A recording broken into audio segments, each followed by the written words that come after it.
All right, our guest is running a bit late today. Okay. Hasn't showed up on time, but we can get started. I think we have to get started. I think we're running on a tight schedule here. So, as to start off any show, I'm Rowan Cook. And I'm Kirk Pearson. And it's just coffee! So today, we are going to be joined by someone who may not agree with this statement, but for our guest, coffee is everything. Joining us is a man that has been coined the Coffee Man. What a name. From seed to sip, he's completely passionate about coffee. He's a World Barista Champion, founder of Ona Coffee, Project Origin, and Nucleus. It's a long list. He travels the world sourcing and discovering new coffees. We're so excited. Oh, here he is today. It's Sasa Sestic! Where is he? That is some what do you call it? He's got bounce. Mate, you could put another table on top of this table and he still would have cleared it. Would you? I'm going to call him the new white Ja Morant. So Ja Morant, NBA player, he got some serious hops. Sasha, that was some good jumps. I like that. Oh, that was awesome. incredible. Oh, welcome to the show. All right, cameraman, let's make sure he's lined up as we're joining in here. Okay, I wasn't expecting just to launch over the table. Look, it's a very unconventional interest. Well done with that. That he literally cleared it from the mic could have been on the table. We can do a slow-mo edit, surely. Yeah, bring it in right here, editor. What you'll see my face being like. Yeah. I'm just happy I didn't trip. All right, headphones on. At the time, did you love coffee when you were playing handball? No, actually, I did not drink coffee. Extracting your espresso and coffee over frozen metal balls will make it taste better. Seemed like... I remember that. We never could make that same coffee again. So we traveled to the farms for several years. Oh, he just pats the head. Yeah. He's patting the head. He's got one hand on the waist. Nice. What was it like growing up in a war zone like that? Oh, we're back. Sasha just dived over the table. Jump man. I'm so hyped after that. It's hard to bring down the tone just to get into some conversation here, but we'll try. We'll do our best. First one, which is fitting as we sit here drinking a coffee that you've brought in, but we'll get to that in a minute. What's your go-to coffee every day? What's your go-to? Pour over in the morning. Yep. Yeah. Filter coffee? Yeah, filter coffee in the morning. How are you brewing that? What tools are you using? How are you making it? Depends of the process. Wash coffee, I'd love to put 18 grams in. Encourage a little bit more of that sort of flavor and flavours. 18 in, 4 or 5 pours. Okay. Paragon. Yep. So you're telling us, just for the listeners at home who maybe want to get some insights on their brewing. So you're saying updosing that a bit. If we're doing a standard kind of pour over, I guess people do 15 grams or whatever. Yeah. So you're saying 18 grams, same amount of water through? So 18 grams in, 270 out. Yep. First pour, about 60 grams just to get that full saturation. Yep. And often, if I would prefer a little bit more sweetness in a cup, I would wait for 1 minute bloom as opposed to a usual 30-35 seconds. Just gets a bit more extraction. And then third pour, 50 grams. So would you say that a slower, a quicker bloom would maybe look at clarity a bit more, and then a longer one would build a bit more sweetness and body, or? Yeah, exactly. Especially if you have coffee that's maybe beautiful Ethiopian as an example, possibly on a lighter roast, and maybe these florals are dominating the cup, and in the aftertaste, it just helps with a little bit slower bloom to build a bit of that sweetness, texture, body, mouthfeel. Just to balance the cup. Well, this is what our listeners want to hear, because I love just getting those tips. I think it's stuff like talking to someone like you. You're like, yeah, of course, this is what I do. But there'd be so many listeners that just follow the same brew recipe for every coffee, no matter what it is. And I think it's nice to know those little changes and details that, we were just brewing up this coffee and you're like, grind a bit coarser and bring out a bit more of that passion fruit. Yeah, a bit more of that passion fruit in that. Yep. So as we talk about it, should we talk about this amazing coffee that we have in front of us? Yeah, should we bring it up now? So you just came back from a trip, right? Were you in Fiji? Yeah, in Fiji. Can you tell us about this coffee that you brought in? So this is Fiji Liberica. Short stories. Last year I went on holiday with a family. Learned that there's some coffee trees there. I decided to stay for a few days later to look for the wild forest coffees. And we found some Arabicas, but I was really excited to find Libericas. I love that species, and this kind of love and hate relationship. There's so many things I love about that coffee, and some other things I don't necessarily connect with. So to be able to taste really high grown wild forest Liberica that has not been So picked. to summarize this, you're in Fiji, having a good time with the kids, by the pool, pina colada, wife and kids rather, and then information comes to you. Oh, there's coffee here. Is there like a little thing You in just your smelled it. You didn't get the information. Is there a little thing in your brain that just clicks? Like, sorry, babe, you're gonna have to take the children home. I'm gonna hang back. You know, I've got some investigating to do. Is that how it goes down? I decided to stay extra 3 days after holiday. So my wife and my daughter went home, and Alex, my boy, he loves traveling with me. We decided to go on the mountains. Yeah. And it was. That's. Is that just how it like happened. to your wife and your daughter? Is that just like a classic Sasha move? Yep. Yeah. Yeah. She deals, Betty especially, she deals with a lot, so she's used on it. I was going to ask you this in the pod later, but I'm just going to ask it now. So you literally, and we'll tease this. We all watched the Coffee Man documentary before doing this podcast. And for everyone listening, go watch Coffee Man. Yeah, look it up please. on YouTube. This thing is amazing. If you like The Last Dance with Michael Jordan, then you're going to love this because it's the last dance of coffee with a bit more diving into travel and sourcing beans as well. Thank you. But like you're literally hunting for wild coffee in Ethiopia. What have you kind of found that coffee since you were looking, and what was it like? Yeah, actually, thanks for reminder. So yes, that year, that was 2015, went there, unfortunately, I cannot remember now whether we arrived. Yeah, we arrived too late, so we could not actually see any coffee cherries. A few years later, I attempted to go there again, and this time with so many great friends, Agnieszka, John Gordon, and all of these amazing people. So we went to Menkira Forest. We came in the right time, and we managed to find a lot of wild coffees. These coffees, with a luck, we're going to be tasting for the very first time in this harvest in Panama, in our farm in Aris Estate. Wow. So very excited. It's been a journey. It's now 6 years. We planted that coffee in Panama because I wanted to select this particular lot. It's 100% shade. There's a lot of forest. When you're there on a farm, when you look up, all you can see are the trees, similar in Ethiopia, what we found. They're loving life. I visit them every year. I talk to them. I give them a hug. Yeah. And hopefully we're going to be able to taste For you, is it just like insatiable? Like it's your quest to find this? Like even if it's next year, you might feel like some profound disappointment when you don't find it. But for you, it's just like, I will get this one day. I think we are all lucky and privileged to do what we love and in this industry. And I love making coffees, serving coffees, chasing better flavor. I appreciate coffees, all the new things that when we taste, it's a great moment, but there's always more. Yeah. And there's always bigger mountain to climb. And it just gives me so much more drive and passion. So now, excuse me, like Liam, Kirk, you normally book the guests in here, but I'm going to take a leap and I'm going to say, we're booking you in for when that coffee is landed, made, and we're going to do the first public tasting of that coffee live on the pod. All Obviously, you'll have it beforehand, but I mean, out in the public. Can we commit to that? Yeah, deal.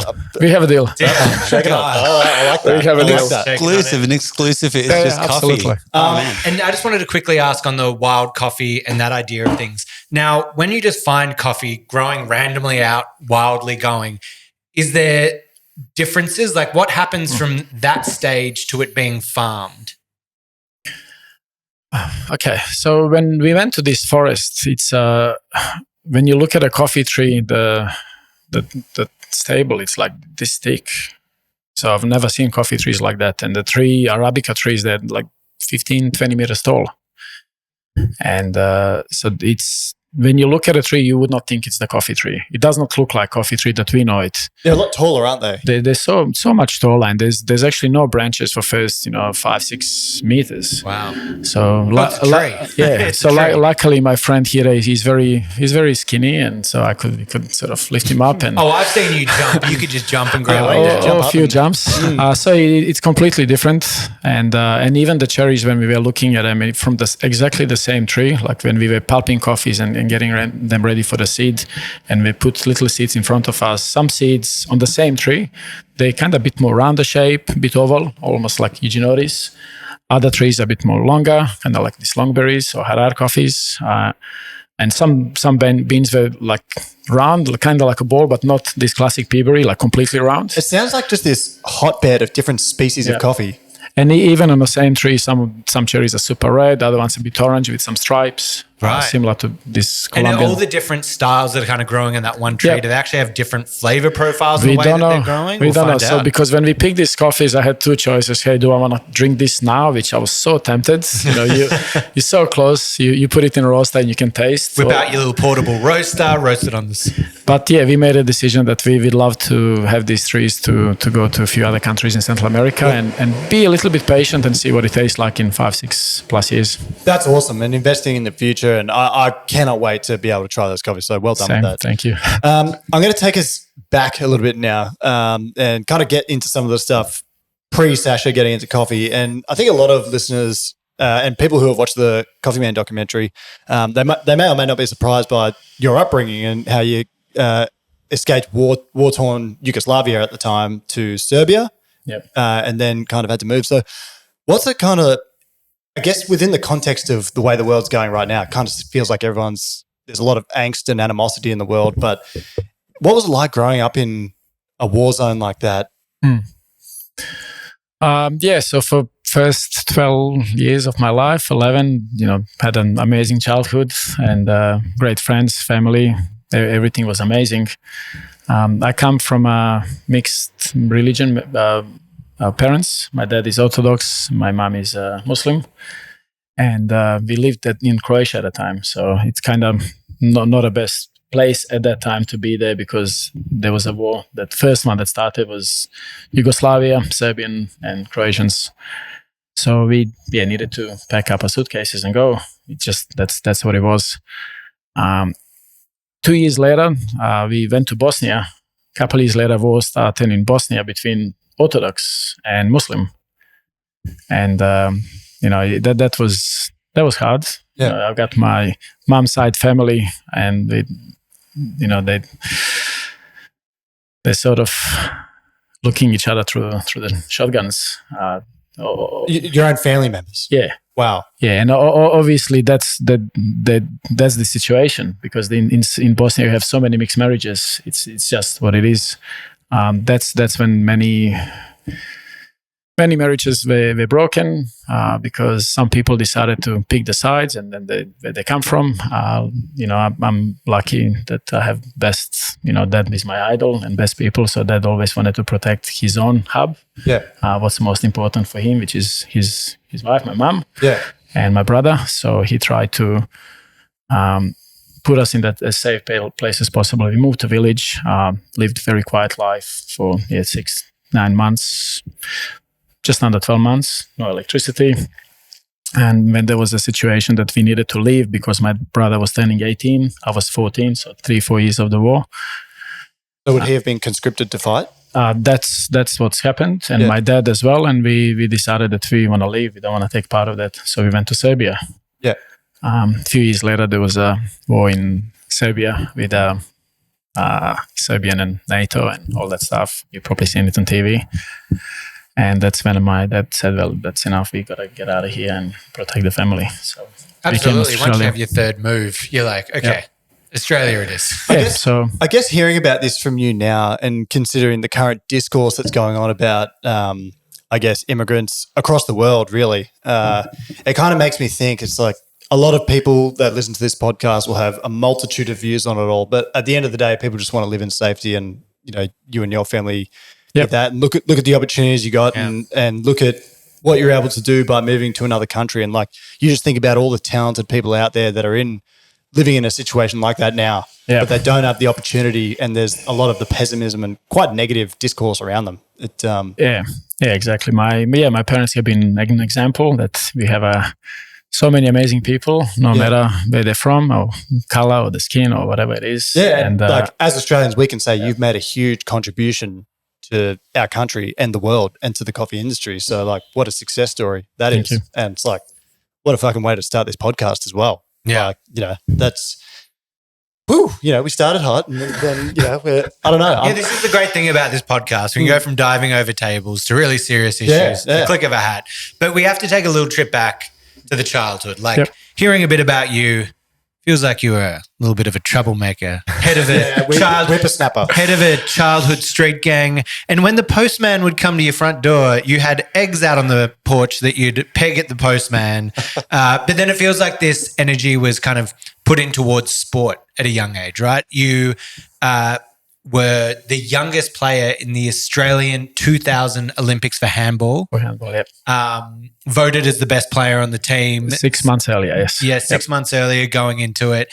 And obviously that energy and intensity has then been transitioned into coffee as well. But tell me about these earlier stages while playing handball, because I'm struggling to see that jump into the coffee world. Were you drinking coffee at the time? Did you love coffee when you were playing handball? No, actually, I did not drink coffee. My parents would always say, or my brother as well, he's always full of energy. It just, there's always that crazy buzz.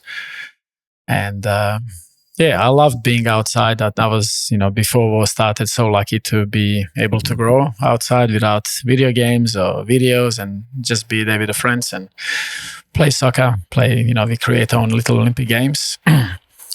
I was practicing my handball skills by throwing the eggs on a postman as well. So, Yeah, it was all practice. That was really good. There was investment in my sports career.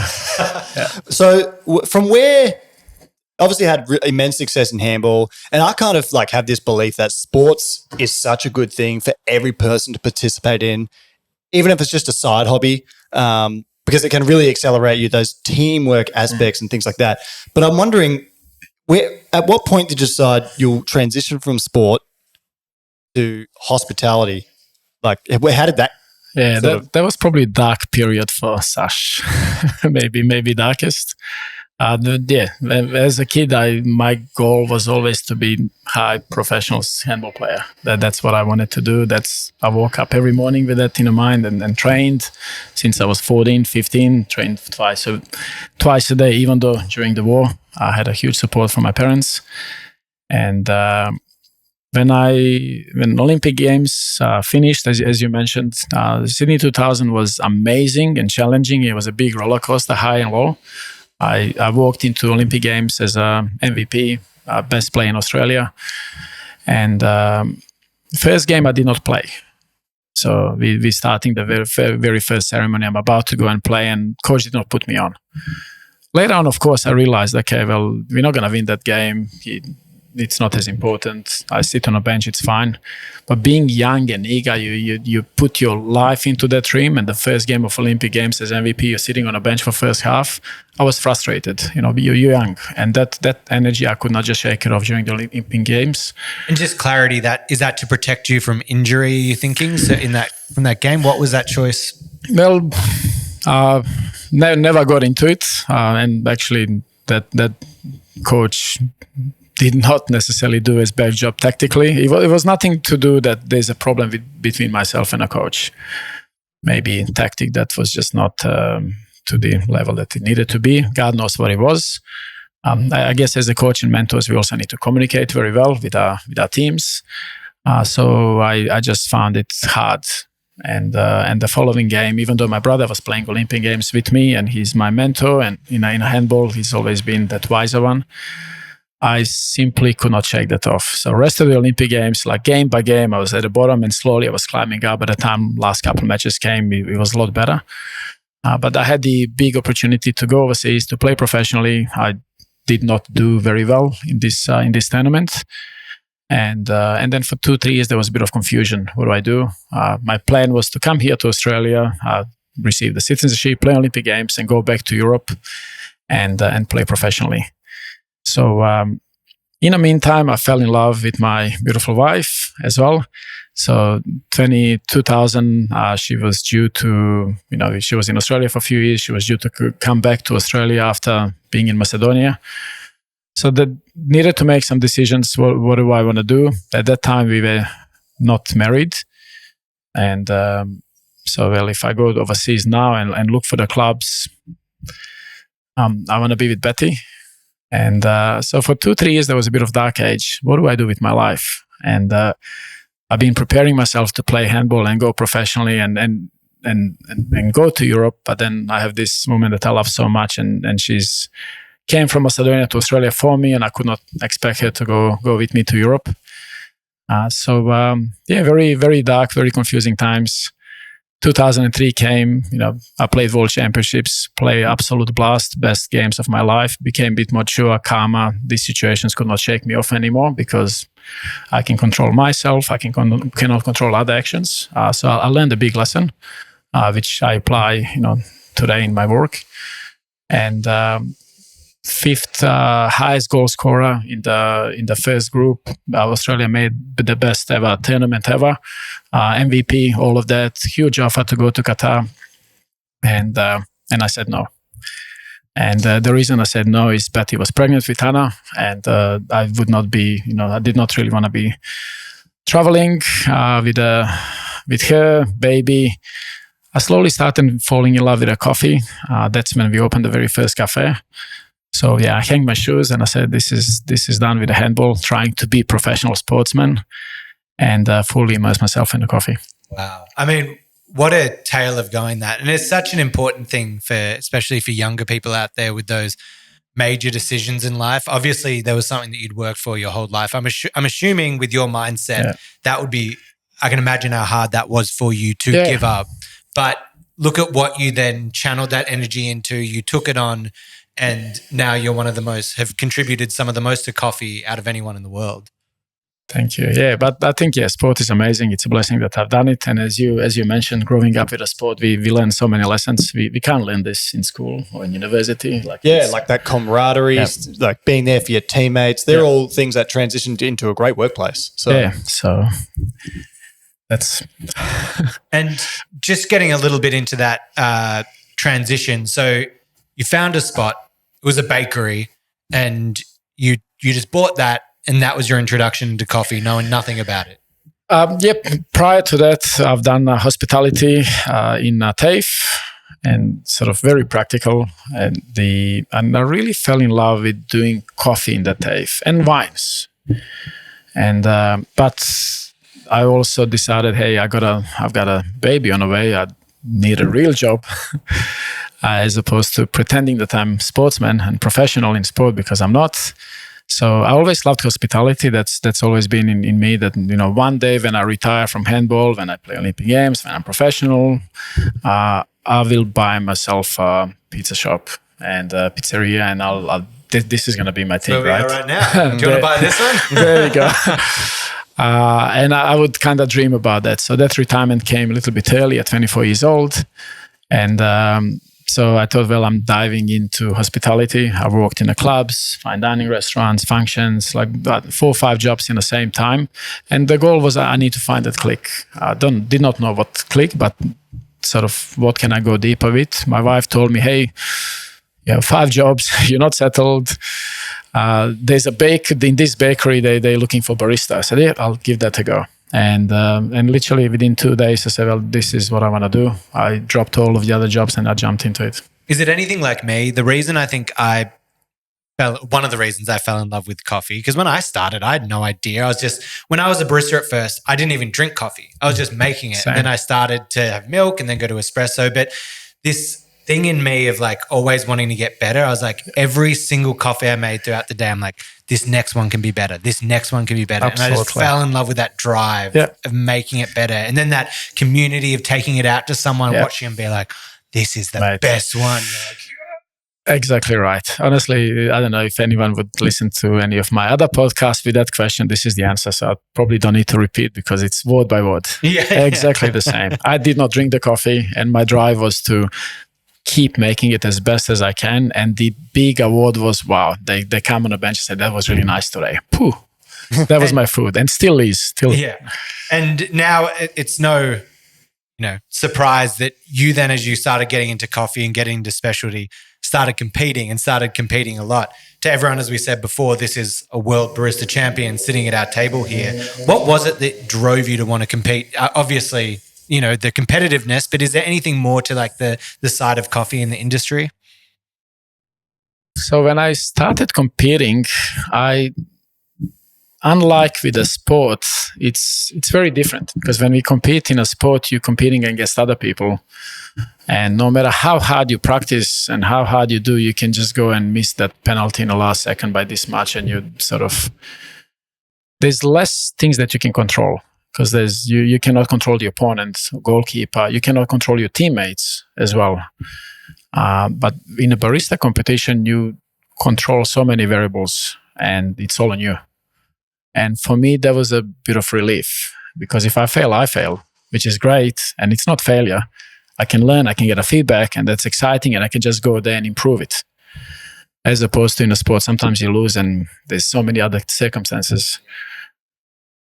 So yeah, that for me, that was that big difference that I found it more rewarding. And even though I was terrible barista competitor for so many years, it was easier journey because I could just look at myself. Do you think that like competitions are looked at, and we were having this discussion very briefly before we went to air, but do you think competitions viewed, I would argue even within the coffee industry and, you know, by people without it, outside of it, that it's viewed as a bit wanky or a bit tough or elitist or something? And I think that's completely wrong. I think what's wrong with wanting to enter a competition and best yourself and be the best at what you do and drive an industry up and look how far we've come with competition and what the impact that's had to trickle down into the industry. And I hate hearing people say, oh, I work in coffee, but I'm not in that scene, or I just think that's absurd. Why not? Like, I mean, we play golf. We hit, you know, something with a club out in a field, like trying to aim for like this small little hole and be the best at that and fantasize over it, pay people hundreds of millions of dollars to do it. Why not try and be the best at what you do? Well, at least people drink coffee. Yeah, exactly. You know, everyone can drink a coffee. Not everyone can go play golf. Your thoughts? I mean, like for me, it's people can connect with it. They don't, and that's okay. There's the things that, you know, we do, and when we look from the side, we might go, I don't connect with it, and it's fine. We don't need to. People that are judging, it's unfortunately their problem. But would you say that it's entirely, if someone out there is listening to this, listening to me, listening to you, is it something that is entirely worthwhile getting into and just aim into the mic Liam's pointing out? So yeah, it's like, I think it's a very credible and worthwhile thing for a young barista to do to better themselves. Absolutely. I think thankfully to these competitors, some of the things that you mentioned in the introduction, that's the solely reason why we have maybe developed NCD and frozen coffees and so many other things that we have applied in our company. It's only due to the competitions, because that competition, that environment drives us to think so deep about chasing that excellence and keep improving it day by day, week by week, month by month. It's absolutely amazing platform. Be as honest with me as you want to be, but these competitions are incredibly competitive. People want to win badly, like, and it's of course that's why you get into it. Like, but the amount, it's like hardcore. Yeah, like they are in it to win it. They put so many hours in it. Like the competitive nature, like they want to beat each other so bad. Like there's a lot of like I guess collegiate elements to competition. Like everyone's decent to each other.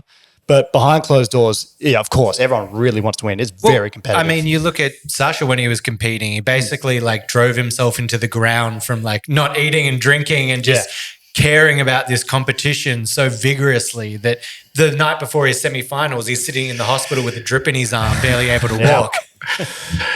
Yeah, and absolutely. Very, very competitive. But the beauty with it, it's not the way we see it, it's not only about the lifting the trophy.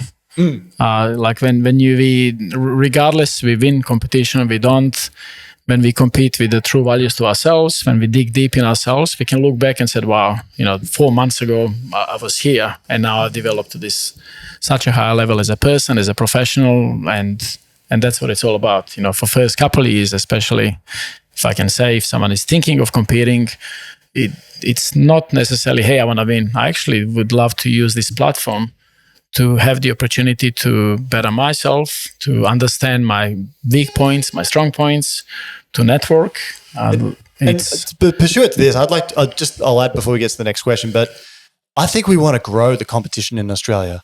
Like, even though we're some of the best competitors in the world and we really do quite well every year at the World Barista Championship, sometimes there's not even 12 people to enter the nationals in Australia. And it's like, to me, that's absurd. Like, I want to have 100 people entering is it like across regionals and have like a competition and kind of guarantee that it's on every year as well. Because that's in Australia.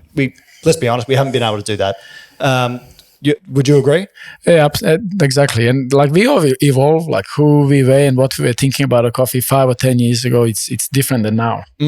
And I do believe that the framework of barista competition has not evolved enough with the time, so we started losing some people. So how would you evolve it? Well, I think what Aska has done with the coffee community competition, it's absolutely brilliant. And to make it more approachable, to make it easier, to make it simpler, would be great to have so many more community events like we used to 10, 15 years ago, when it was a little bit more approachable. We were all in our little coffee shops sharing. Now that people that are competing, they represent more serious companies, and it's a little bit more closed. And I just think as this podcast grows, as the audience grows, and as we connect with more people, that's something I want to beat the drum of. We want to grow that sport. It's just like, do we call it a sport, that activity? Something that all, we want to grow it. So if you're listening, I encourage you to join. Now I'm interested, when you competed, outside of yourself and outside of your staff members, Hugh, and competing, who is the competitor up there that you're like, oh, their performance is good, or that they did something that you were like, that is amazing? Alejandro Mendes. Yeah, good. All-time favorite for sure. Who represent? El Salvador. First producing country to win WBC, and you can tell why. Sash loves farms. Sash loves that sort of process. Alejandro Mendes, it was all about coffee producing countries, tasting cascara for the first time and coffee flowers, and sort of exploring that coffee tree to crazy depth. So I would add to this. I'm gonna add 2 submissions of my own. One is an Ona competitor, and that's Matthew Lewin.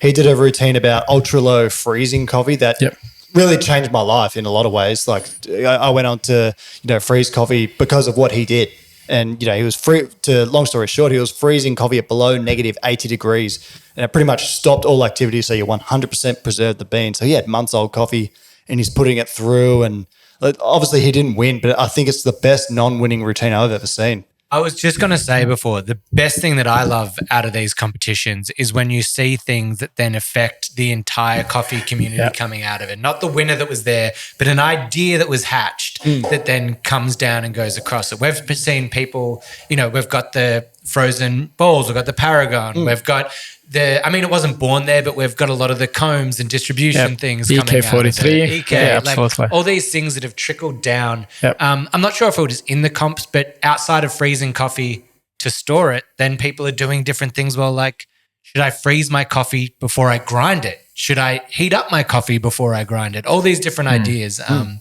I think that's the great thing that grows that community. Can I just say as well, I think the best competitor to never win a Worlds or not win it yet would be Benjamin Putt from Canada. He's an amazing barista, and he's made me some coffee before that's incredible. And he loves his innovations, and it's always exciting to watch him, right? It is. He always brings it, and something new.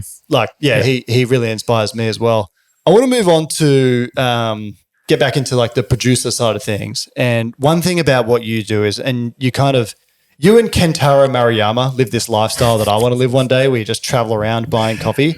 And what's it like for you year on year, meeting new producers, and then even reflecting back on the past 15 years, so however long you've had Ona Coffee for, like having these relationships, and like you think of something like El Arbol, a farm that you've had a partnership with for some time, struggling to produce specialty coffee.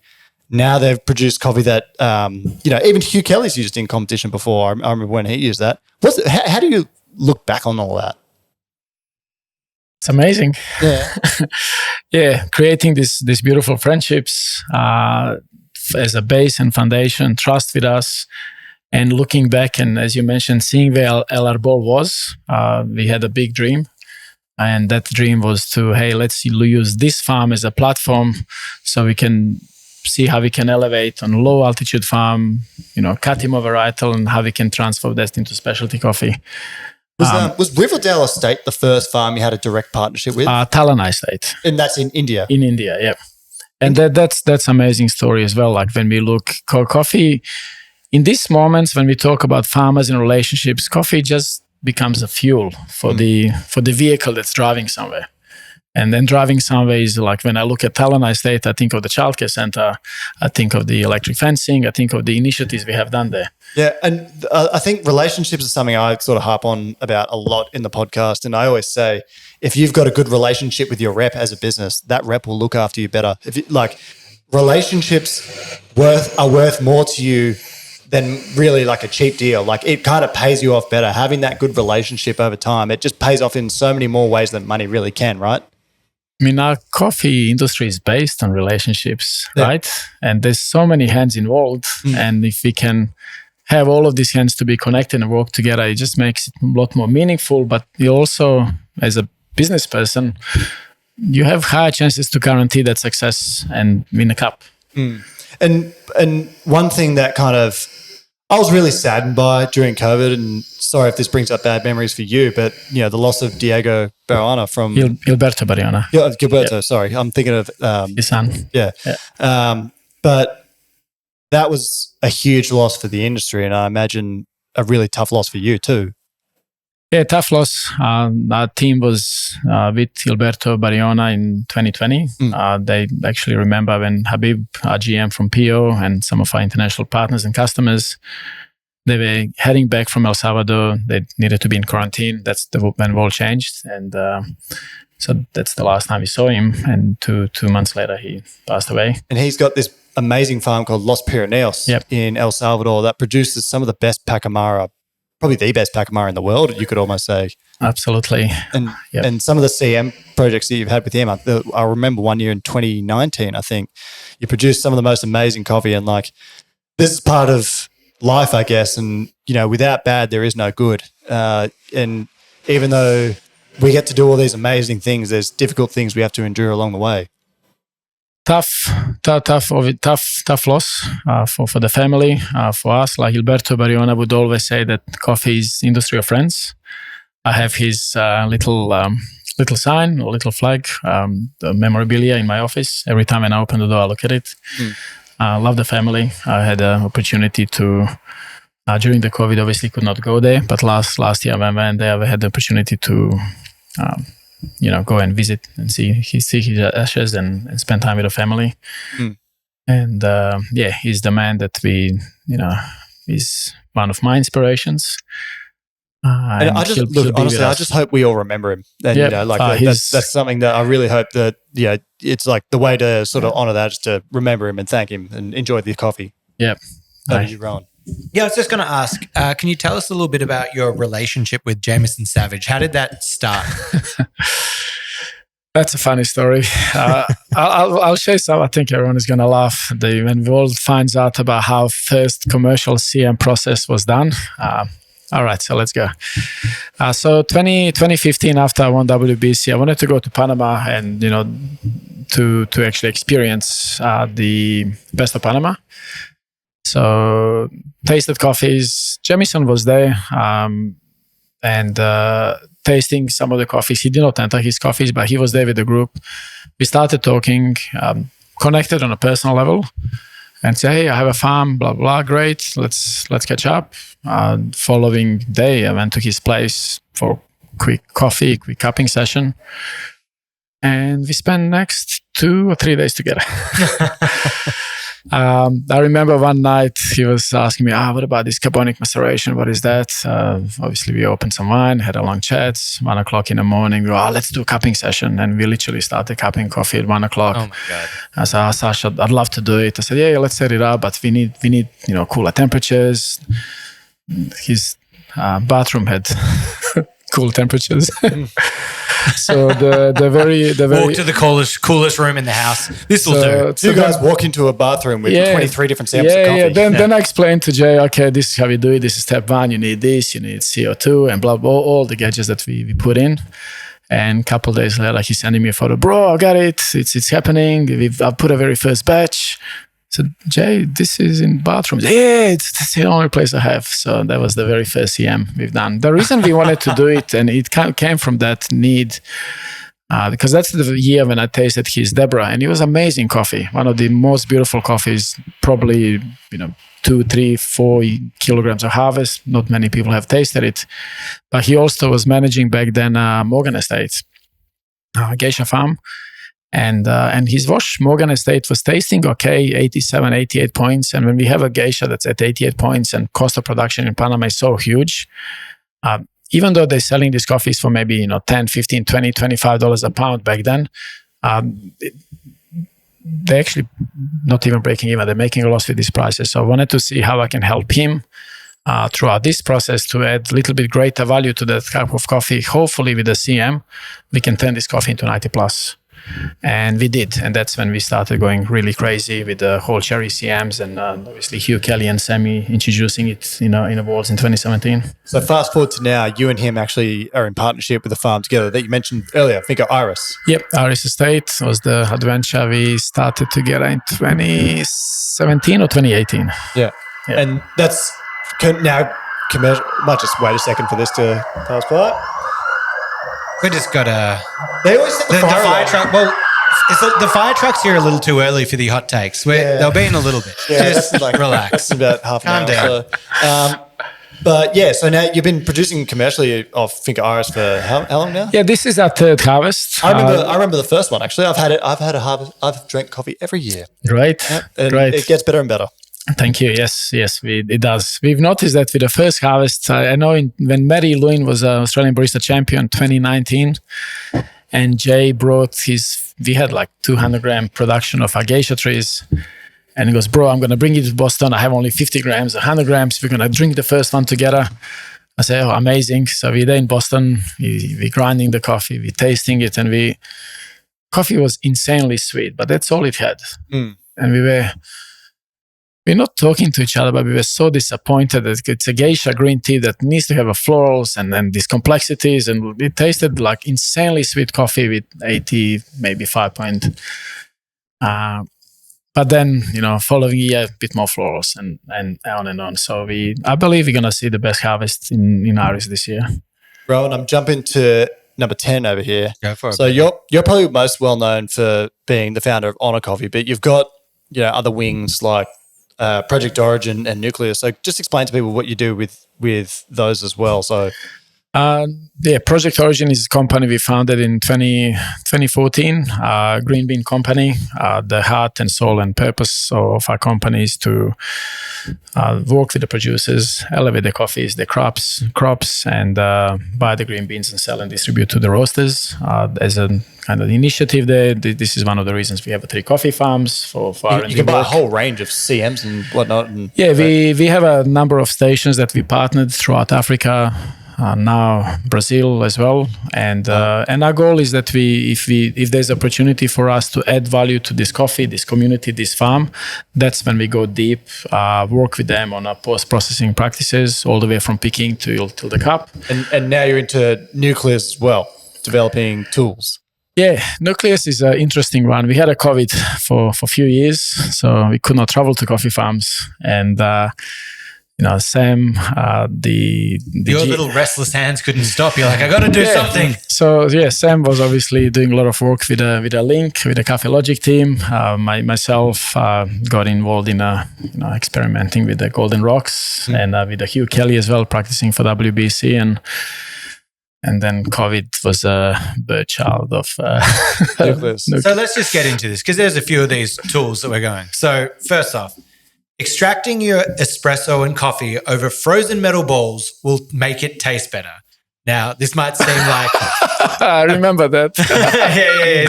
This might sound like a bit of wank or like you're just getting cold coffee, but we've got Sasha here who's one of the people who's pushed this kind of idea of extract chilling, it's called. Can you tell us how it works and why all the people who don't believe it out there are wrong? I'm not going to say that anyone is wrong. Wrong. Everyone has their own opinion. But when we make coffee scientifically, we've done that work, obviously. When we make really hot extraction, the hotter we extract, the more access for more aroma volatile compounds we have. So basically the flavor that you're smelling is flavor that's leaving the coffee basically, and it's not in the cup. Yeah, so that like the step one is we can make a cold brew. And when we make a cold brew or the hot extraction with the cold brew, we'll get basic flavors, chocolate, orange, etc. When we make that same coffee with the hot extraction, we got a lot more. So we know that hot temperature does a lot to do with pushing more aroma volatiles. But then the more hotter we go, the more we extract and the more we lose. And what I mean by that is after the extraction, we have a hot liquid pouring throughout the spout or V60. And that hot liquid, due to the really high temperatures, evaporates more and loses more of the aroma volatiles. And that's when we start smelling these beautiful flavors. And as Angus Mackey from Nucleus goes, Sash, you're losing all of these volatiles, you're damaging environment. So use the rock so we can capture more of them. So that's the whole theory. We can go a little bit more complexity because coffee itself has, and we've done this work as well. Wash coffee, we usually have about 80 aroma volatiles. Natural coffee, we have about 120 aroma volatiles available. But when we taste coffee, there's only 10, 15, 20 aroma volatiles that we call above the threshold, so we can taste them. So all of the other aroma volatiles are below the threshold, means we cannot taste it. So Paragon helps to push more aroma volatiles above the threshold so we can potentially taste more coffees. And that doesn't always... So it might not mean that it's going to taste better. It's just like you can look at certain coffees and be like, let's see what else we can pull out. Oh, that's good. You know what? This coffee, probably not as good. Yeah, absolutely. And as we know, natural coffees would have another 40% more or 40 more aroma volatiles, and some of them are byproducts of the fermentation. Some people possibly would like this more intense soy notes or cheese or etc. And by doing extract chilling throughout all of the 5 pours, we know that we're going to get heavy aroma volatile compounds, and these heavy aroma volatile compounds will be more connected with some of the notes that maybe you don't want to drink. Yeah. And now the next question I have to ask is, have you ever been to a cafe where you've been served an infrared laser with your coffee? Because you have one called the Compass. Why are you serving thermometers with your coffee? This innovation is of gas, and it is a longer story, but it sort of came about when Angus Mackey was competing using a Kenyan CEM. Yep. And this is the very first carbonic maceration coffee, and it was insanely complex. It was just like explosion of flavors, and the coffee would change from sip to sip.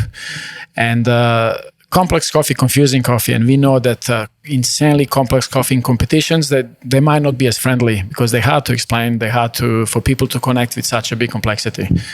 And this is when Gus, being Gus, has always been very nerdy and very, very curious brain. So that's when he's done some collaboration with friends from Breville. And Gus came up with the very first prototype compass to use this compass to allow best and curated experience in a cup. And I've had it, and it's kind of great from a hospitality standpoint because you can't have the barista standing with you the entire time and yammering. So it kind of does that job for you. So you sit down, you get your coffee, you get the laser, and there's different temperatures on a sheet in front of you, and you keep measuring the temperature of your coffee and you drink it, and then you can see the different flavor profiles as you go down the coffee. And it's that crazy experience when you see the temp, you read it, and it matches, and you're like, whoa, it makes the experience so elevated. Yeah, it's a little tool and gadget that helps to get a bit more out of the coffee, provide that more personal experience. So I've been looking at some of these tools. I'm seeing little frozen metal balls, and now he's adding vibrators to the mix. I'm like, mate, what are you trying to tell us something, Sasha? To go along, this is held together with a stem. There's a big stem as well. So you have your stem, your balls, and the vibrator down the bottom. They're secretly starting to transition the business, a lot about beans. But I got a question for the listeners here today. Maybe it's a tool, maybe it's a technique, I don't know. But for the avid home barista, I'd say more so, what's the one tool or the one tip that you'd get that's really going to take people's coffee to the next level? This is coming from a World Barista Champion right here. I want to know. A filter or espresso? Can you do one of each? Let's go espresso. Grinder. When it comes to tool and equipment, yeah. It's funny you say that. I've got a new video I'm filming next week for Golden Brown. I'm doing cheap grinder, expensive machine versus expensive grinder, cheap machine. That's a good one. And we're going to do some run-through tests of medium, dark roast, lighter roast, do a whole series of it to kind of see, for that home. And there might be different answers of what you want, but I think it would be interesting to test out.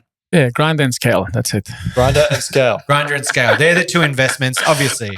Ratios, it's the easiest way. And why I love the scale, and people think, oh, it's wank. Oh, I don't want to do all this kind of stuff. It's literally going to save you money because you dial in your coffee so much quicker. Whereas some people will get a new bag of coffee and maybe burn through 6 or 7 shots before they get it. With a scale, 3 shots and you're there, pretty much. Now we're on to, we have some sponsors of this podcast, Sasha. So Rowan, kick us off. Who's the first one? Our good friends at Eco Barista. You've seen our beautiful golden brown bags. Kirk's got some in the works. Custom bags that they've worked with you to create. Now, Eco Barista, why wouldn't you want to do the eco thing here? They've got recyclable bags. They've got compostable bags. They've got their range of cups. They've got all of them, and they look great because you can design them yourself for your cafe. I've got them at my cafe. The ice cups sell like crazy. You want to sell cold brew ice lattes, you get the Eco Barista ice cups. Yeah, and what I love about it, you had...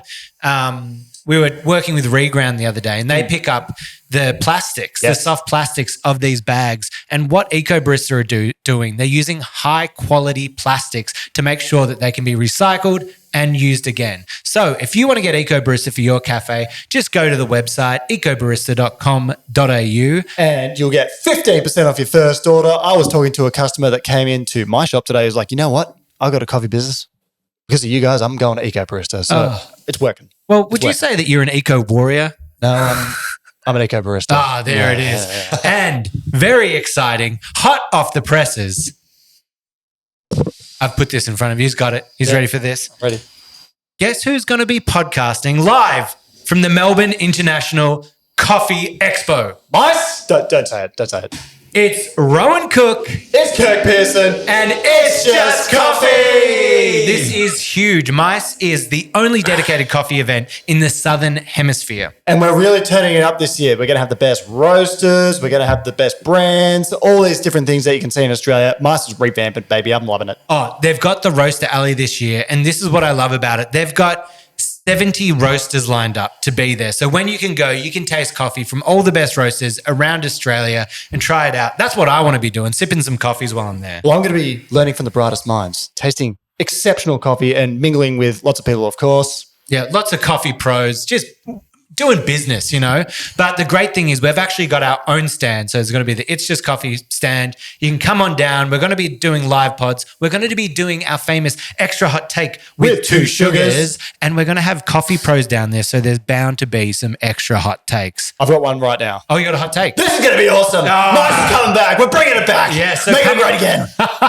So come on down to MICE, the world's destination for coffee. Come say hi to us. We want to meet all of you. And come down and have some of the best coffees in the world. So running from the 20th to the 22nd of March, visit internationalcoffeeexpo.com. That's internationalcoffeeexpo.com. How did they get that domain? They didn't go for the MICE domain. It's like they could have, maybe they missed out on that one. Or maybe they're planning for the future if they go outside of MICE. Oh. Maybe. Outside of Melbourne. If they go to Sydney, they're like, well, we can't call it that. So just International Coffee Expo. Actually, we've exited the ad read now, but I do want to say, I think I hear a lot of people say that the expos overseas kind of outpace Australian expos. And like, it's one thing for us all to kind of, I feel like it's been lackluster in the last few years. But I definitely want to be a huge advocate for bringing it back up and making it the great expo we want it to be. We've got to be the community that get behind it. And with stuff like the Roaster Rally with 70 roasters, that's what I feel like I was missing. Like, I want to go back. I want to meet not just the coffee, but I want to meet the people behind all these amazing roasteries and go through. So I think it'll be a lot of fun this year. Your thoughts? Make sure you come to MICE. Well, Sasha says it. Kirk says it. I'll see you there. No, I love that. And I like that you endorse it as well. So I've got a question for you. Where do you see like coffee going in the future? Like, I think Australia has a few unique issues going on right now with inflation and obviously the cost of coffee going up.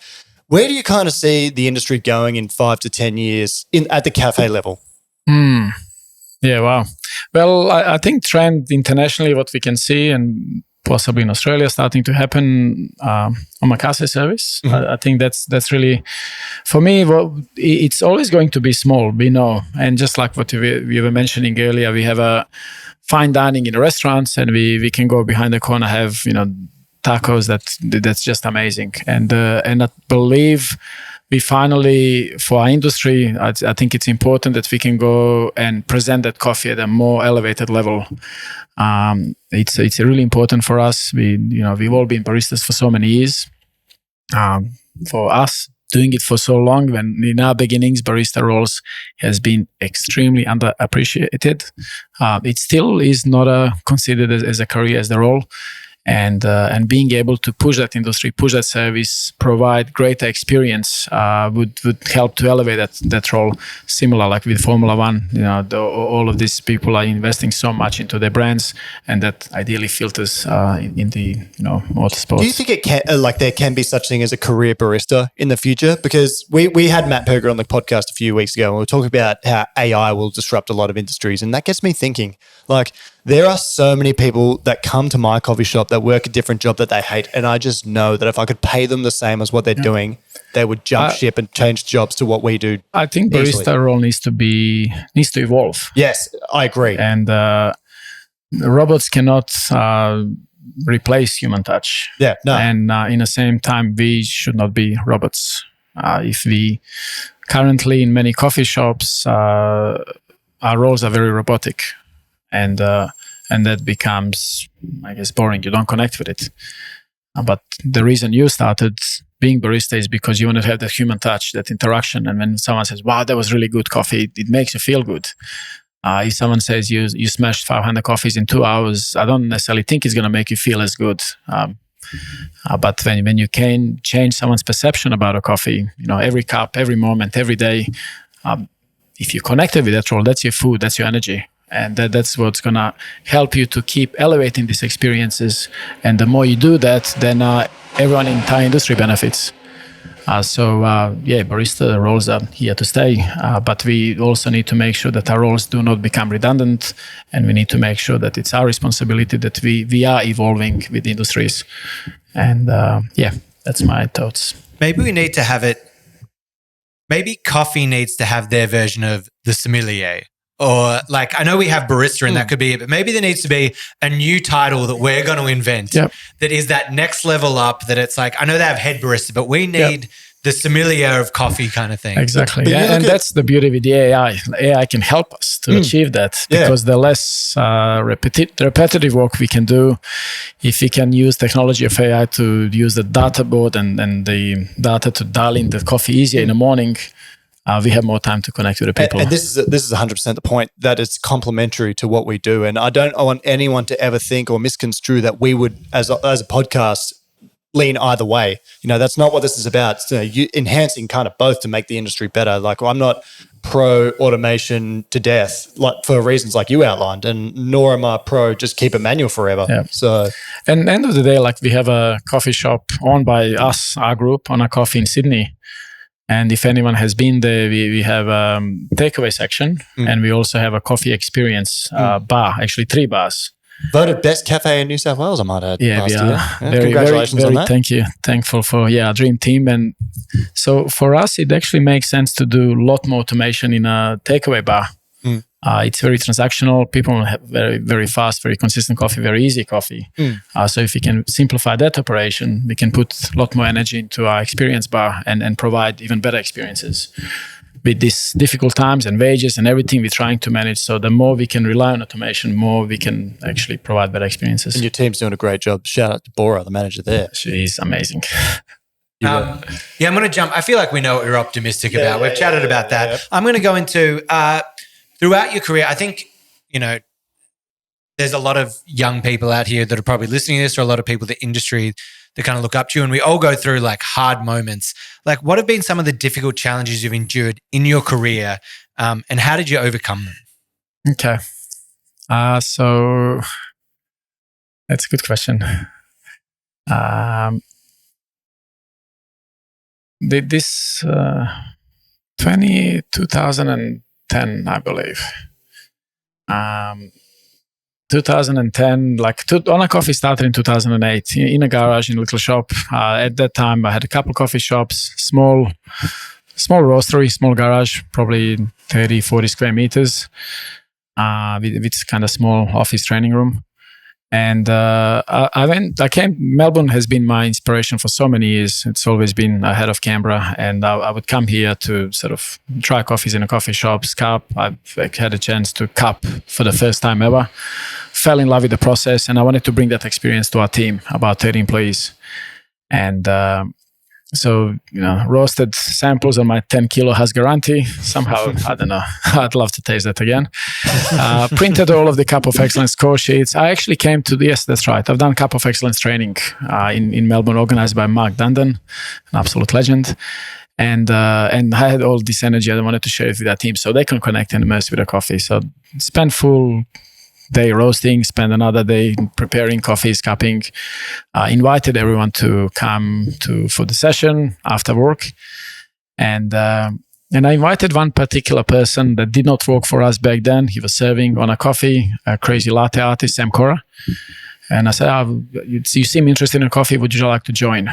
So we run cupping session for an hour. But then as cupping session went longer, everyone disconnected with what I was doing. And then I said, okay, now we're going to cup coffees, we're going to score them, we're going to talk about it. And I said, what did you guys taste? So, and they're all looking at me and said, Sasha, this is not what we want to do. You know, this is nighttime, I work all day, I'd love to have a beer, watch footy. This is not really us. Why don't you just write down flavor notes about a particular coffee and we'll tell this to customers and so be it. I think that was the hardest moment, to be honest, because I felt lonely.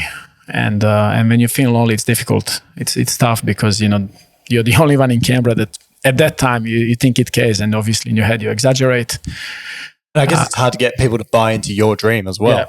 Yeah, exactly. So that was the biggest learning that if we want to do anything and if we dream, we need to have people that align with our vision. Know that they're out there. Surround yourself with like-minded people, similar goals, similar, Yeah, exactly. And that was kind of when I closed that door because everyone left. No one stayed to clean up to help me. So I cleaned up and Sam goes, should I help you to clean up? I said, if you want, whatever. So he's cleaning up and I'm looking at this guy and he's smiling. He seems like he had fun. I did not even talk to him because then as I was closing the door, he kind of opened up a little bit more. Sam was very shy back in the days. And he goes, this was so good. I really like this Yemen and this coffee and this hara tasted like blueberries. So that's the night that I kind of thought, well, this is tough. This is challenging and I need to change something about what I'm doing. What did you change?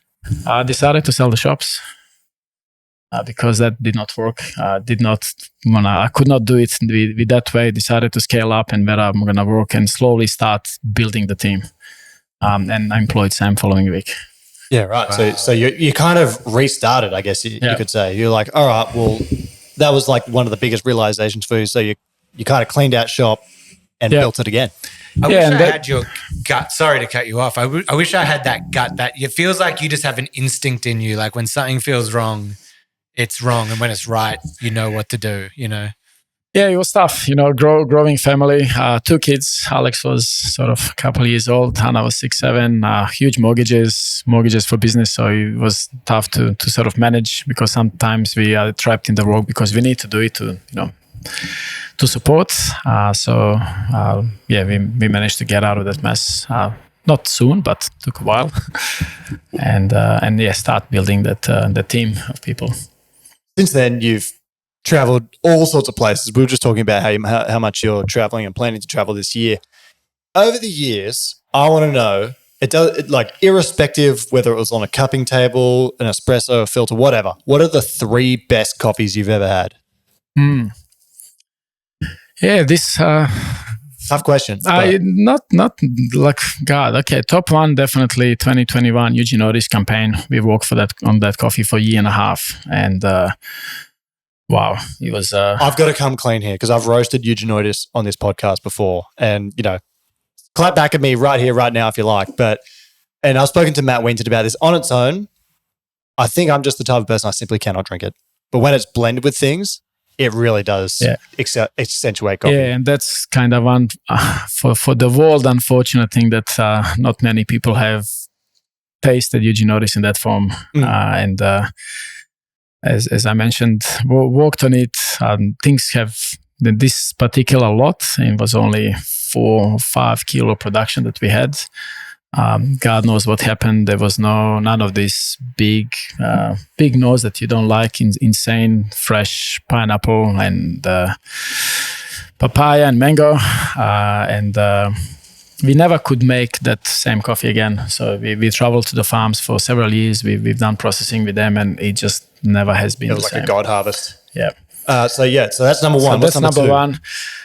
Again, Hugh Kelly has made me some of the best coffees I had. So 2017, Hugh Kelly's coffee, carbonic maceration, first natural process. Finca Deborah Stratus, was it? Finca Deborah, Vivid. Yeah. Vivid. Yeah. And third one, there's a lot of number 3 coffees. So I'll probably maybe say these 2 as my absolute highlights. I'm not sure for number 3 like this. This VJ that we just had here. Good pop of Fiji. Yeah. I will say, I think one of the best coffees I've ever had from Ona was, if I'm going to call it pound for pound best, and that was Ethiopia 1211. That was the best ever CM copy you've ever done. And people must be listening to this thinking, geez, God, what was that? That was used to make some of the best blends you've ever done. That coffee was amazing. Bring it back. Thank you. And actually, maybe third one is raspberry candy, because a lot of that 1211 is being in raspberry candy still is. Yeah, right. Well, it leaves a massive legacy. Yep. Okay, there you have it. I'm with you on the third one. Now, Saj, are you opening in Dubai? Yes. So a couple handsome lads there, not me, but a couple of our handsome lads will be heading over to Dubai to be doing the live pod over there. Do you have any advice for us? Anything as we enter Dubai? Oh God, Dubai is amazing. I love Dubai. Super exciting coffee culture. I don't have advice. I'm sure you're gonna enjoy it. Dubai reminds me of this crazy energy that I can say we had, because when you're maturing in industry, like these teenager years that we had here in Melbourne, in Australia, maybe 10, 12 years ago, that's where Dubai is at. But they are brewing some of the amazing coffees. Fit outs are beautiful. And what I really love about Dubai, that people, they are very, very, customers are so connected with the coffees. They know a lot about coffee, and possibly more than some of us coffee professionals. Interesting. I get a lot of customers from the UAE and Saudi at my shop, and I totally agree. They're very nuanced and they're very aware of what coffee is. One thing I want to ask before we wrap up is, what are some of the things you enjoy outside of coffee nowadays? Like, I love knowing this about people. Sport, handball is still with me. Spending time with my family, my friends. I love podcasting. Podcasting. I love jumping. I love you guys. Jumping. Yeah. All right. Well, concise. I like that. And for the final question, I shotgun asking this one as well. This is Kirk's go-to. It's always yours, baby. Always jump in. If you could have dinner with one person dead and one person alive, so bring him back from the dead, go out to dinner, and then you're a live person, who would it be? Why don't we offer you right now, Kirk, and the answer can just be both of us. Okay, all right. Okay, all right. Well, that would be nice and intimate. But no, please. Your actual answer. If I can have dinner with one person, did you say... Like one person who's no longer with us that you could resurrect just for one dinner, ask him whatever you like, who would it be? I would have dinner with my uncle that passed away and spend time with him. He's he's someone that I love. He's always been there for me as a kid and always chined me up. And I think a lot of when I was a kid, I loved him more than my dad. And all of these stories about the eggs, he would celebrate my successes. And, he was your enabler. He's absolutely legend. I would sometimes throw the rocks and break the window for my neighbors, and goes, Sasha, get in the house. He's yelling at me. He's always good with me. And then he comes and says, that's good that you've done this. I don't like this lady. Tonight we're going for pizza for celebrations. Great, I'll break her window again tonight. No, don't break it. Honestly, he sounds awesome. Yeah, that's beautiful. Yeah. And now to your one person still with us.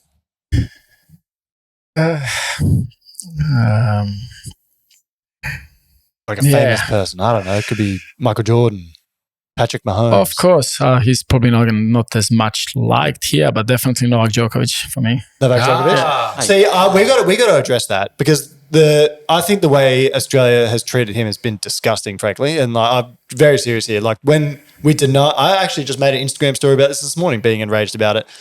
The Minister for Immigration here has discretionary power to block anyone's entry into Australia on character grounds that they just deem upon.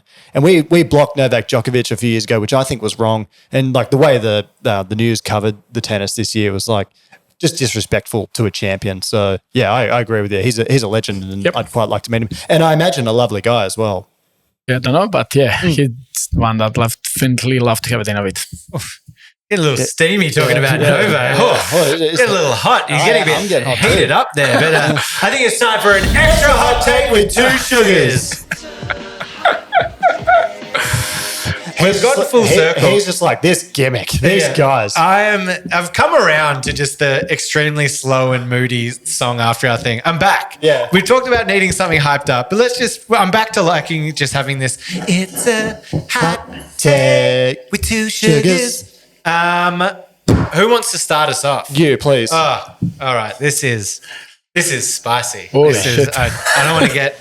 Sometimes he goes absolutely slanderous. So let's brace yourself. Have you ever had a coffee in Brisbane, South Australia, Perth? No? Good, because it tastes horrible. It tastes terrible. Sasha's just like, I'm mortified. Trust me, I experience this every week. It doesn't taste good. Now, Melbourne has the best coffee in Australia, and it's not because of the baristas. It's because the quality of the water out of the tap is just far superior across the board. And if you look at a water quality map of Australia, it pretty much lines up with where the best coffee is made in Australia. You have number 1, Melbourne. Do we know where number 2 is? Canberra. Then you go Sydney, and then, of course, you just start going downhill into all the others there, your Perths, your Brisbanes, your Adelaides. And, you know, Tasmania has good water, but, you know, does that even count as Australia? We'll just leave that out of this conversation. Who is this guy? Water is making 95% of your coffee. If it tastes like chlorine coming out of the tap, it's going to taste like that in your coffee. All right. Okay. All right. Maybe we should have gone you last. God damn. Obviously, I'm going to preface with everyone getting angry, which this part won't be in the clip on Instagram, but this is me prefacing it. There are, of course, in those states, in those cities, people who have amazing coffee, and they spend a lot of money making sure that their machines can filter the water and have all the right things to make sure their water isn't too hard. I'm talking broadly across the board. If you walked into a cafe in Brisbane that had tap water going to the machine, and it changes the flavor of the coffee completely. They have to use different roast types and different coffees to try to even make it taste good. Are you one of those fluorides going to turn me into like a werewolf, guys? Like, I mean, look how hairy my neck is. Okay, right. Well, you are right. There's some water catchments and supplies in Australia that are different. So when I've been to Darwin previously, actually, you can sort of turn it on and smell the chlorine. For safety reasons, the water has to be treated. Yeah. And you know, for whatever, I don't actually understand the situation in Melbourne, but it is significantly more soft and better for brewing. What's your take on all this madness? I think in Melbourne, something like 31 parts per million or something like that. And then when you get over to like Perth, you're looking at like 360 million parts per million. Sorry. Yeah, I think you opened strong, but there's a lot of you're backing yourself up. So it makes sense. It makes sense what you're saying. Yeah, of course, water is a huge part. In my opinion, depending, are we extracting filter or espresso? And if you're looking at the espresso, for me, Sydney is the water that I like to drink. 110 ppm, a little bit more sort of buffer and more of the good minerals to get more sweetness, more texture, more body that I love in espresso. Then why is the coffee no good then? No, I'm just kidding. There we go. No, can you see why I was mad about how he was attacking Italians? Yeah. Can you see now, Sasha? Yep.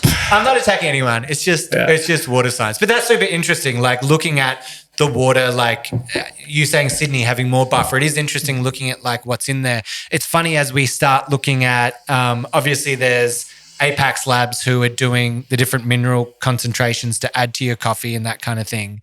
And people, again, will call that wank, but I'm like, you're already doing it. By using tap water, you're already using water with a different mineral concentration going in there that's going to affect how your coffee tastes. So I think it makes sense. Yeah, well, that is a hot take to start the hot take section. Let me just say, Sasha, I'm going to go last today if you don't mind. Okay. You've packed an extra hot take with 2 sugars with you? No. Okay, all right. Well, Sasha has not got an extra hot take. While Kirk rambles and everyone like kind of blocks their ears, you can think of a. If you've got one, maybe cook one up. But my hot take today is actually not a hot take. It's more of a warm embrace. Okay, I can explain this. So I had a friend come into the shop the other day. His name's Jake Morris, and he came in and it was good to see him. I hadn't seen him for a while, and anyway, so as I left, he gave me this hug. But the hug was like a hug with an expansion pack or something, right? You get a game, then you get like the second edition. So he goes in and he gives me the hug, but then he does this little move with his hand and he puts it there.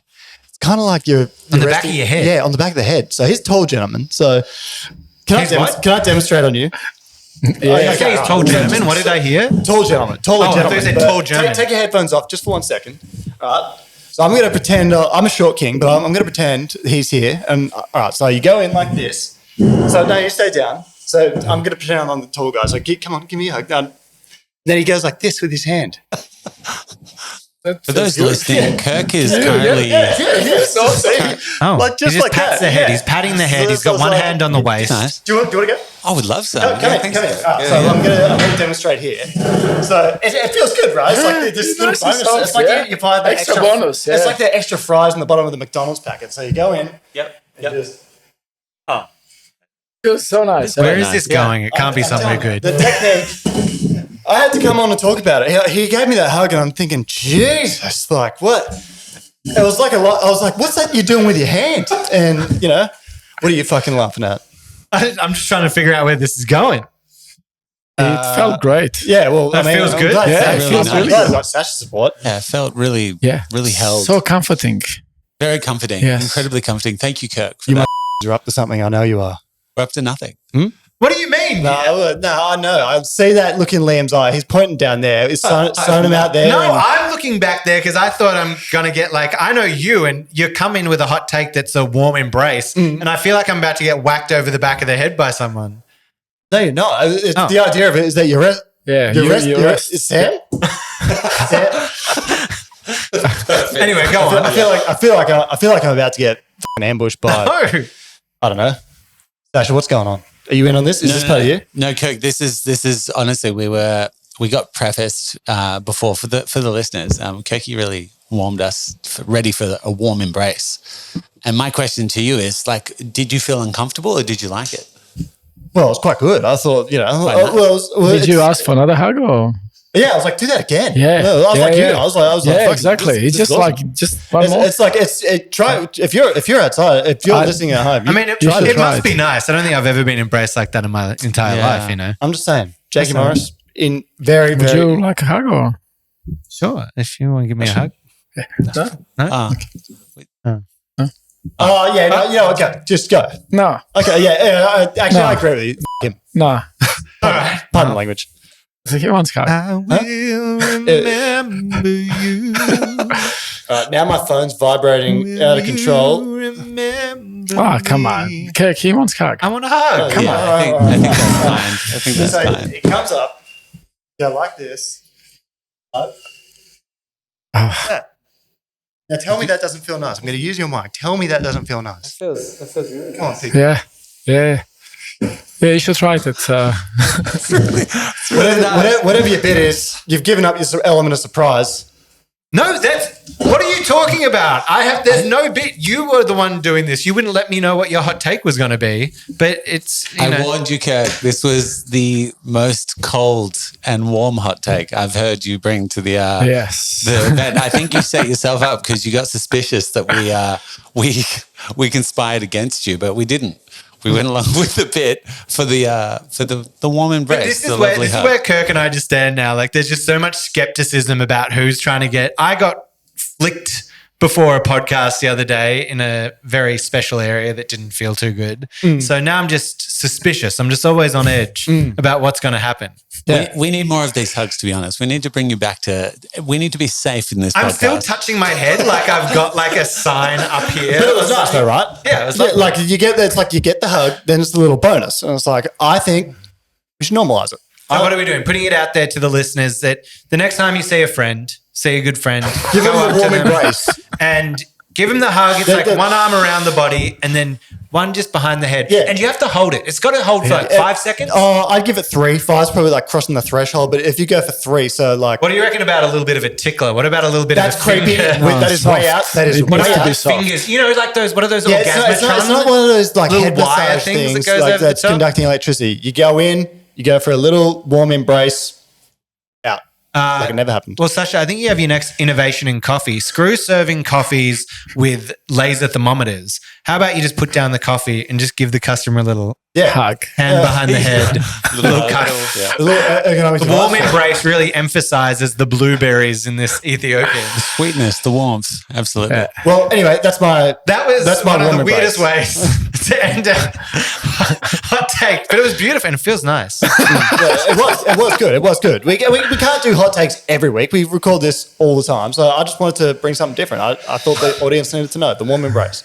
You achieved, Kirk. You did. Thank you. Yeah, Thank yeah. you. All right. Well, I mean, did you have a hot take or are we good? What's something you know about the coffee industry? There's something that ticks you off, surely. You've worked in it for so long. He's too magnanimous. He's too honourable to say something bad. I don't want to. No, you know what? We'll give you a free pass. Doesn't even need to be that bad. It could just be like somewhere where you want to see more development or more kind of growth. I mean, I won't. I'll finish on this story. don't know. Just on a side, Yeah. I had Hugh Kelly on the Golden Brown channel a while ago when the extract chilling was first happening. We actually had the little prototype, is what we used in the video, the one that little clips on the very side. first ones. Yes. And I don't know if Hugh. I mean, I'll have to speak to him, but I don't know if he was ready for. We have a lot of followers that are outside of the specialty coffee world. I think in the specialty coffee world, everyone's like, this is cool. Thanks for sharing your knowledge and science and information. Whereas our channel is just like, frozen bowls, you're an absolute wanker. This is the biggest crock of shit. This is like going on. And I just remember Hugh just being in the comments like, oh my God, what is happening here? Yeah, I do remember that Hugh was a little bit busy on Instagram. Pumping out those Comments. At a certain point, you just gotta tap out. Yeah. You got to enjoy the coffee community that are there, Yeah. or anyone that embraces it, and just block out the rest. Well, Sasha, I got to say, this is one of the first times I think we've spoken. I've been to a few of your talks and seen you chat and that.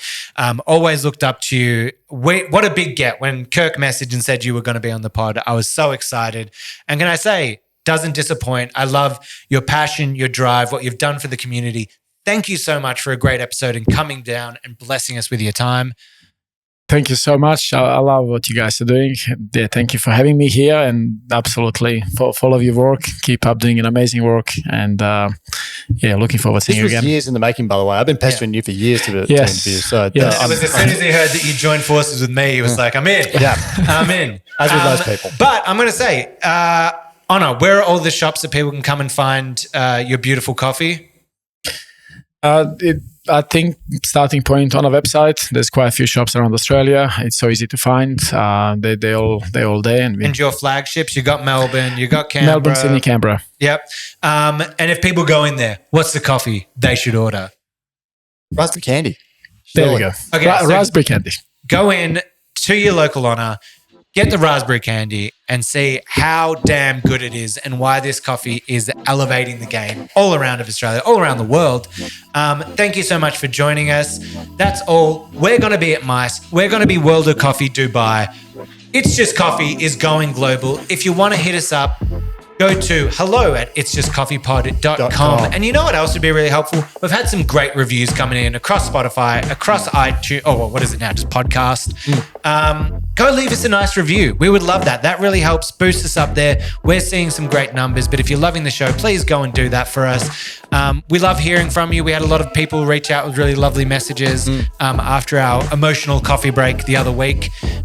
So yeah, reach out. Thank you so much for doing it. I'm Ron Cook. And I'm Kirk Pearson. And it's just coffee. Yes. Now you have to jump out to leave. Let's go. Thank you, guys. What a pod.